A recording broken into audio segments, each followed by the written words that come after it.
Gang కథలు. నక్క ఇంకా ద్రాక్ష పళ్ళ కథ. హే, నేను గెలిచాను.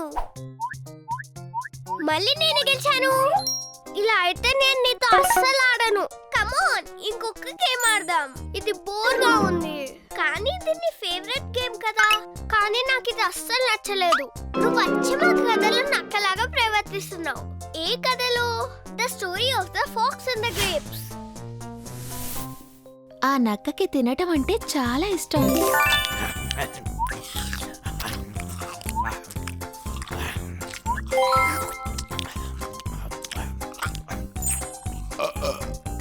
పళ్ళంటే దానికి చాలా ఇష్టం. తియ్యటి ద్రాక్ష పళ్ళు దొరికాయంటే అది అస్సలు వదిలిపెట్టదు. ఒకరోజు అది ఒక అందమైన గ్రామీణ ప్రాంతంలో నడుచుకుంటూ వెళ్తుంది. ఉన్నట్టుండి అది ఆగిపోయింది. తోటలోని ద్రాక్ష గుత్తులు చూడగానే దాని నోరు ఊరింది. నేనెలాగైనా దాన్ని అందుకోవాలి. ద్రాక్ష గుత్తిని అందుకోవాలని చెంగు చెంగున ఎగిరింది. కానీ ఆ ద్రాక్ష గుత్తి బాగా ఎత్తులో ఉండటంతో పాపం దానికి అందలేదు. మళ్ళీ మళ్ళీ ప్రయత్నించి ఆ ద్రాక్ష గుత్తిని అందుకోవాలి అనుకుంది. కానీ దాని ప్రయత్నం ఫలించలేదు. ఒకసారి, 2 సార్లు, 3 సార్లు.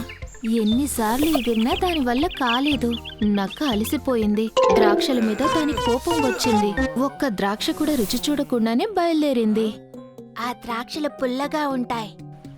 కానీ ఆ మరుసటి రోజు ఆ నక్క మళ్ళీ అదే ద్రాక్ష తోట వైపుకు వచ్చింది. అక్కడ దాని ఫ్రెండ్స్ ద్రాక్షలు తినటం చూసి ఆశ్చర్యపోయింది. ముందు రోజు అది వద్దనుకుని వదిలి వెళ్లిన ద్రాక్ష పళ్ళవి.